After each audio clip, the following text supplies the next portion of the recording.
जय हिंद, नमस्कार। स्वागत है आप सभी का गुरु घंटाल में। हाजिर हूं फिर से मॉडर्न हिस्ट्री के ऊपर कुछ इंपॉर्टेंट मल्टीपल चॉइस क्वेश्चन लेकर। आइए देखते हैं सबसे पहला सवाल क्या है। सबसे पहला सवाल के दोस्तों, एक किताब लिखी गई थी 1817 में जिसका नाम था हिस्ट्री ऑफ ब्रिटिश इंडिया। आपको बताना है कि ये किताब किसने लिखी। D.H. पोप्स, अबुल कलाम आजाद, जेम्स मिल या सुचेता महाजन। सही उत्तर के दोस्तों हिस्ट्री ऑफ ब्रिटिश इंडिया नाम की किताब 1817 में लिखी गई जेम्स मिल के द्वारा। नेक्स्ट, डेक्कन एजुकेशनल सोसाइटी का निर्माण 1884 में इनमें से किसने किया। ऑनरेबल जस्टिस महादेव गोविंद रानाडे ने, या गोपाल कृष्ण गोखले, दादा भाई नेहरू जी, या इनमें से कोई नहीं। सही उत्तर के दोस्तों 1884 में डेक्कन एजुकेशनल सोसाइटी का निर्माण ऑनरेबल जस्टिस महादेव गोविंद रानाडे ने Gopal Ganesh Agarkar, Mahadev Ballal Namjoshi, DS Apte, BB Kelkar, MS गोले एंड NK धराप के साथ मिलकर बनाया। उसके पहले मैं आप लोगों को कुछ बातें और बता देना चाहता हूं कि 1880 में विष्णु शास्त्री चिपलुंकर, लोकमान्य बाल गंगाधर तिलक, गोपाल गणेश आगरकर ने एक न्यू इंग्लिश स्कूल बनाया जो पुणे में, जो उस वक्त गिने चुने स्कूलों में थी, वेस्टर्न एजुकेशन प्रोवाइड करती थी। तो डेक्कन एजुकेशन सोसाइटी से इनके लिंक मिलते हैं। अगर आप देखेंगे तो एक नाम कॉमन है दोनों में, गोपाल गणेश आगरकर, दोनों में, चाहे फिर वो न्यू इंग्लिश स्कूल हो या डेक्कन एजुकेशनल सोसाइटी। पहला फेमाइन कमीशन जो 1880 में नहीं बल्कि 1878 में बनाया गया था, आपको बताना है उस पहले फेमाइन कमीशन के चेयरमैन कौन थे। सर रिचर्ड स्ट्रैची उस पहले फेमाइन कमीशन के चेयरमैन थे। याद रखिएगा, लॉर्ड लिटन उस वक्त हिंदुस्तान के वाइसरॉय थे 1876 से लेकर 1880 तक।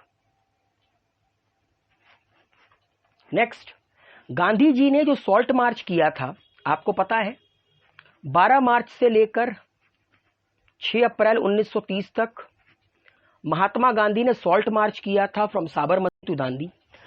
उस सॉल्ट मार्च को नेपोलियन के पेरिस मार्च के साथ किसने कंपेयर किया था। मतलब गांधी जी का सॉल्ट मार्च और नेपोलियन का जो पेरिस का मार्च था, जब नेपोलियन एल्बा से रिटर्न किया था, ये किसने कंपेयर किया था। जवाहरलाल नेहरू, सुभाष चंद्र बोस, मोतीलाल नेहरू या रविन्द्रनाथ टैगोर। दोस्तों, द ग्रेट सुभाष चंद्र बोस ने गांधी जी के उस सॉल्ट मार्च को कंपेयर किया था नेपोलियन के पेरिस मार्च से।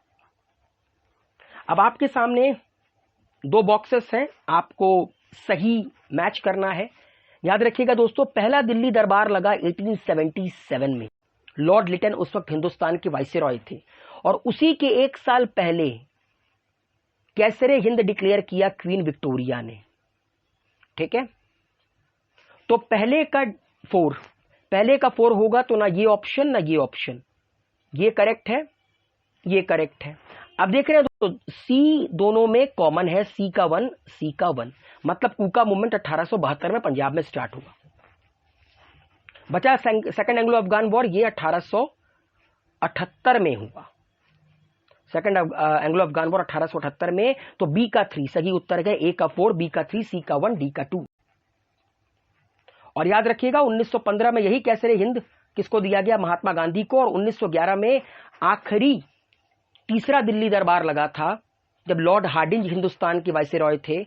और इसी 1911 के दिल्ली दरबार में बंगाल का पार्टीशन रोका गया था और कैपिटल ट्रांसफर किया गया था फ्रॉम कलकत्ता टू दिल्ली। गुलामगिरी नाम की किताब के ऑथर कौन रहे। MG रानाडे, गोपाल कृष्ण गोखले, दादा भाई नेहरू जी या ज्योतिराव फुले। मतलब गुलामगिरी नाम की किताब लिखी किसने। यह लिखी एक बड़े ही महान सोशल रिफॉर्मर ने, जिन्होंने सत्यशोधक समाज की स्थापना की थी पुणे में 1873 में। सावित्रीबाई फुले के पति, इनका सही उत्तर है ज्योतिराव फुले। ज्योतिराव फुले जिन्होंने 24 सितंबर 1873 के पुणे में सत्यशोधक समाज की स्थापना की। नाउ, सिंध को जब एनेक्स किया गया 1843 में, 1843 में, उस वक्त गवर्नर जनरल कौन थे। लॉर्ड ऑकलैंड, लॉर्ड एलनबोरो, लॉर्ड हेसिंग या लॉर्ड डलहाउजी। सही उत्तर के दोस्तों उस वक्त हिंदुस्तान के जो वाइसरॉय थे उनका नाम था लॉर्ड एलनबोरो। नेक्स्ट, दोस्तों दो स्टेटमेंट हैं, आपको बताना है कौन सा स्टेटमेंट करेक्ट है। यंग बंगाल मूवमेंट की शुरुआत सुशील कुमार घोष ने की थी, यह सरासर इनकरेक्ट है। यह सरासर इनकरेक्ट है कि यंग बंगाल मूवमेंट की शुरुआत सुशील कुमार घोष ने की थी, यह इनकरेक्ट है। इसकी शुरुआत 1826 में हेनरी लुइस विवियन डेरोजियो ने की थी, ठीक है, 1826 कलकत्ता में। प्रार्थना समाज की स्थापना बॉम्बे में हुई, लेकिन 1865 में नहीं बल्कि 1863 में। किसने की थी? आत्माराम पांडुरंग ने। तो ये दोनों स्टेटमेंट गलत है। नेक्स्ट, इन 1942 SN. Tagore establish Indian revolutionary communist party. पहले तो ये एस.एन. टैगोर को आप सत्येंद्रनाथ टैगोर मत समझ लेना, ये सौमेंद्रनाथ टैगोर है, सौमेंद्रनाथ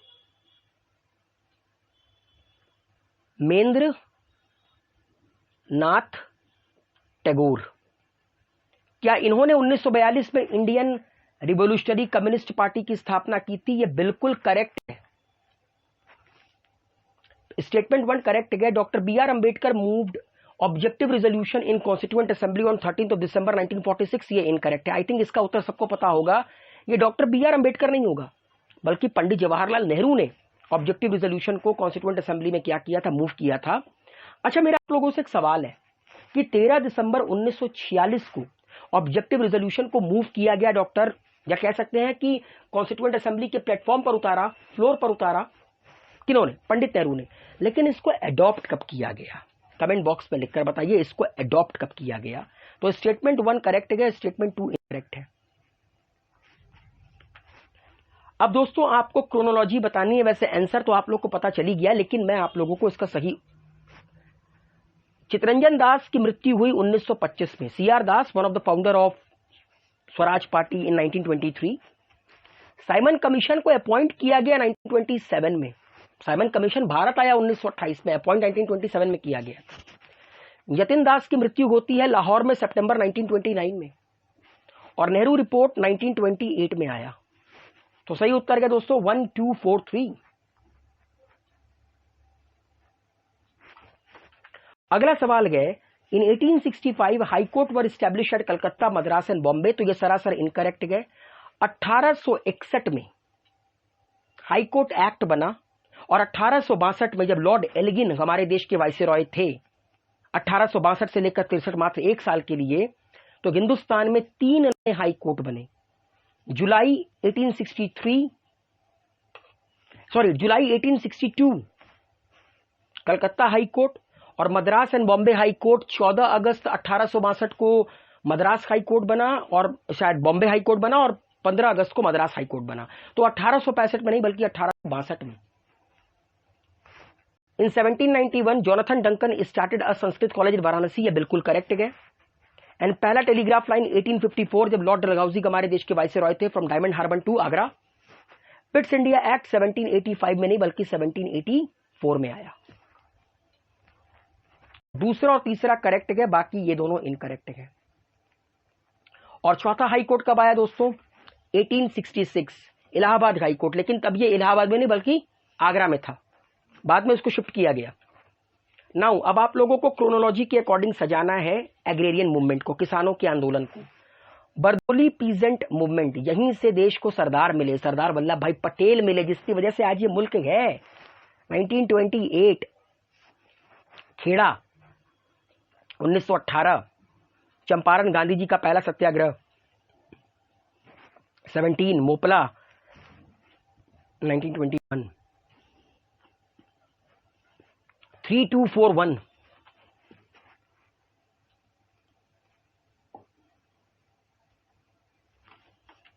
अगला सवाल के दोस्तों, इनमें से कौन सा करेक्टली मैच नहीं है? एक तरफ हमारे क्रांतिकारी हैं और दूसरे तरफ उनकी लिखी गई किताबें हैं।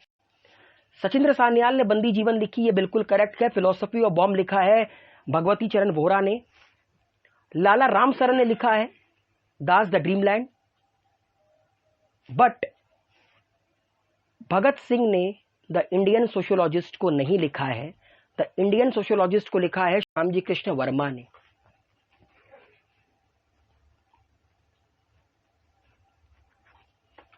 Next, who of the following took the passing of resolution on partition in the meeting of the Congress Committee 1947 as a surrender of nationalism in favor of communalism? इनमें से वो कौन है जिन्होंने कांग्रेस कमेटी की उस रिजोल्यूशन को, जिस रिजोल्यूशन के बेसिस पर हिंदुस्तान का पार्टीशन हुआ, जब कांग्रेस कमेटी ने उसको एडॉप्ट किया तो उन्होंने उस कमीशन को यह कहा कि surrender of nationalism in favour of communalism, कि राष्ट्रवाद को सरेंडर कर दिया गया धर्मवाद पर। यह कहा डॉक्टर सैफुद्दीन किचलू ने। यह वही है जिनकी गिरफ्तारी हुई थी रॉलेट एक्ट के अंडर, और फिर जलियांवाला बाग ट्रेजेडी हुई, क्योंकि जब ये गिरफ्तार किए गए तो ये गलत तरह से गिरफ्तार किए गए। वो एक बहुत ही ड्रैकोनियन एक्ट था, ना कोई अपील, ना कोई वकील, ना कोई दलील। Then thereafter rest is the history, Jallianwala Bagh tragedy, non cooperation movement. Now, who among the following had seconded the resolution on the partition in the meeting of All India Congress Committee held in New Delhi in 1947? आपके option है गोविंद वल्लभ पंत, सरदार वल्लभ भाई पटेल, जेबी कृपलानी या अबुल कलाम आजाद। तो सही उत्तर है दोस्तों सरदार वल्लभ भाई पटेल। अगला सवाल है, आंसर तो आप लोग को दिख ही गया है कि गांधी जी इरविन पैक्ट जो 1931 में साइन हुआ बिटवीन गांधी जी और इरविन, किसने गांधी जी इरविन पैक्ट में गांधी जी को जो भी प्राप्त हुआ उसको एज अ कॉन्सोलेशन प्राइज कहा? तो एलन कैंपबेल जॉनसन ने गांधी जी इरविन पैक्ट में गांधी जी को जो भी प्राप्त हुआ उसको गांधी जी का कॉन्सोलेशन प्राइज कहा। इन्होंने एक किताब लिखी गई थी, the man who divided India, on Mohammad Ali Jinnah. यह किताब किसने लिखी? मौलाना अबुल कलाम आजाद, डॉक्टर राजेंद्र प्रसाद, रफीक जकारिया या Larry Collins and Dominique Lapierre? सही उत्तर है दोस्तों रफीक जकारिया ने यह किताब लिखी है, the man who divided India. जब बाल गंगाधर तिलक को 1908 में केसरी पे कुछ छापने के चलते काला पानी की सजा सुना दी अंग्रेजों ने, तो उनकी मर्सी के लिए प्लीड करते हुए किसने कहा, my interest in Tilak is that of a Sanskrit scholar, कि मेरा जो इंटरेस्ट है तिलक में वो सिर्फ इसलिए है क्योंकि वो एक संस्कृत स्कॉलर है। रविन्द्रनाथ टैगोर, मैक्स मुलर, चंद्र पाल या विलियम जोन्स? दोस्तों ये बात कही थी मैक्स मुलर ने।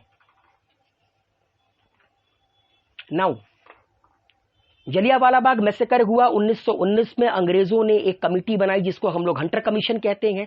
हिंदुस्तान के लोगों ने भी एक कमिटी बनाई। आपको बताना है उस कमिटी के, वो जो कांग्रेस इंक्वायरी कमिटी थी, उसकी ड्राफ्टिंग का टास्क किसको दिया गया था? जैसे फॉर एग्जांपल संविधान को ड्राफ्ट करने का टास्क दिया गया डॉक्टर बी आर अम्बेडकर को, उसी तरह Congress inquiry committee report on Jallianwala Bagh massacre को ड्राफ्ट करने का काम दिया गया था महात्मा गांधी को। नाउ, इनमें से अपनी किस किताब में महात्मा गांधी ने ब्रिटिश पार्लियामेंट को नपुंसक और वेश्या बताया, मतलब sterile and prostitute? Hind Swaraj नाम की किताब में महात्मा गांधी ने ब्रिटिश पार्लियामेंट को स्टेराइल एंड प्रोस्टिट्यूट कहकर संबोधित किया है।